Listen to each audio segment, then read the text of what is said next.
Meus queridos irmãos,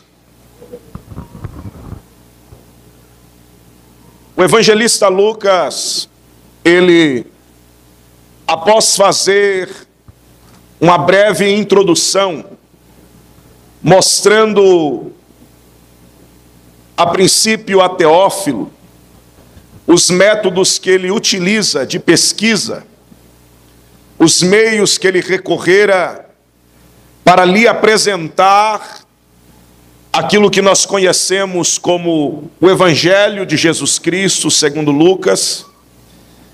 Ele, após fazer essa breve introdução, ele começa a discorrer histórias, fatos ocorridos, e nos apresenta que é nessa história, é nesses fatos ocorridos que o reino de Deus, ele se manifesta. Aí, meu irmão, Deus abençoe, acertou.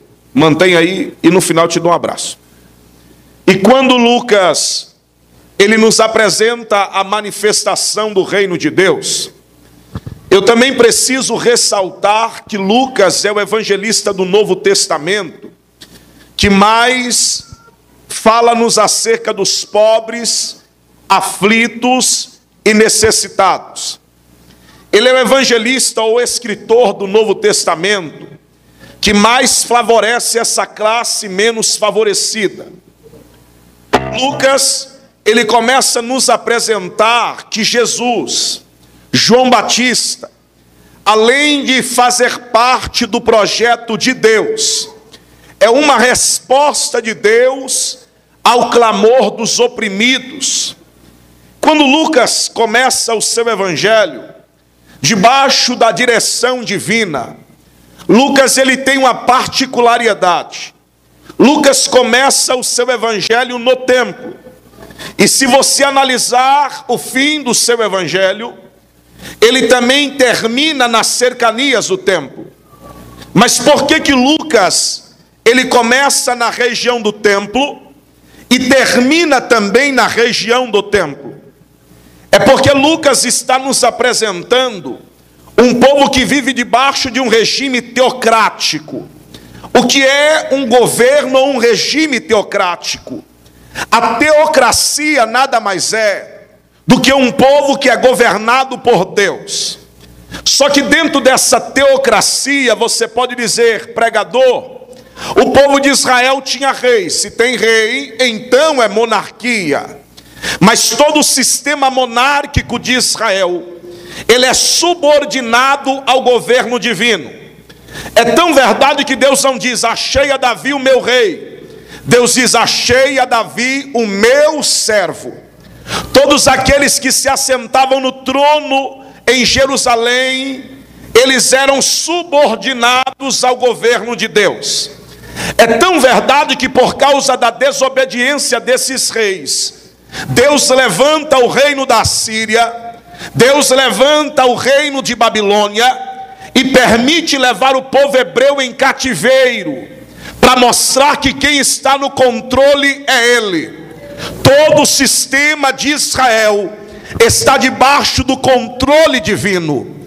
Agora olhe para cá, dentro da teocracia existe uma classe de pessoa que se sobressai. Que classe é essa, pastor? Essa classe nada mais são do que os sacerdotes do Senhor. Mas por que os sacerdotes se sobressaem, pastor? É simples, é porque eles se tornam representantes entre Deus e os homens, e entre os homens e Deus. Agora, quem é que podia ser sacerdote? Qual era o ofício de um sacerdote? A Bíblia nos apresenta que só houve uma chamada para o ministério sacerdotal.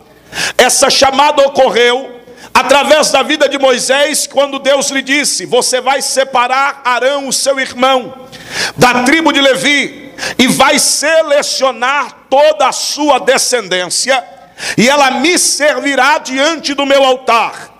E a Bíblia começa a nos dizer que todos aqueles que possuíam o sangue 100% de Arão, filho, neto, bisneto, tataraneto e por aí vai, eram sacerdotes do Senhor. Agora olhe para cá, como é que funcionava o serviço sacerdotal? Quando é que se iniciava? Houve algumas exceções. Quando o povo retorna do cativeiro babilônico, o início do ministério sacerdotal começou com 20 anos. Houve exceções como Samuel, que mais ou menos com a idade de 12 para 14 anos, estava servindo dentro do tabernáculo. Mas a idade era entre 25 e 30 anos de idade. Porque dependendo do período, se era o período do tabernáculo ou o período do templo.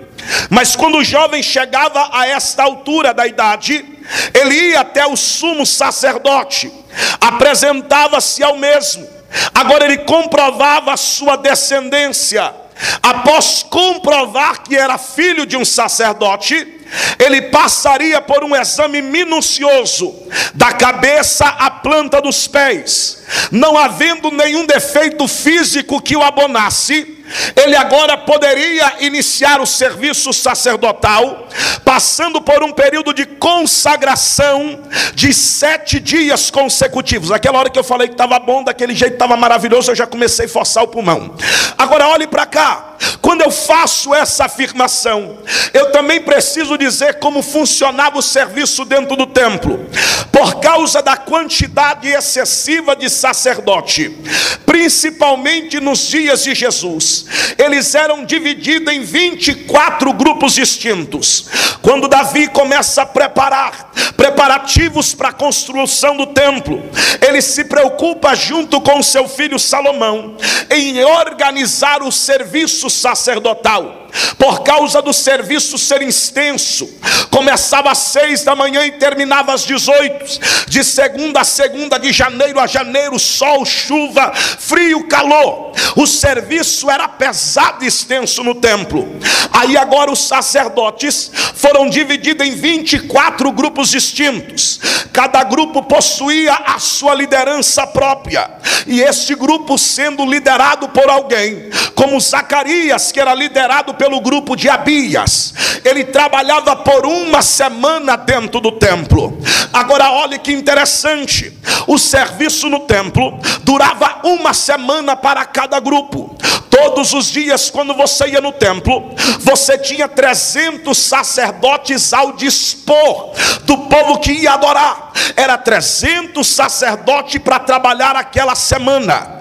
Agora olha que interessante, nos dias de Jesus há uma certa divergência quanto à quantidade de sacerdote.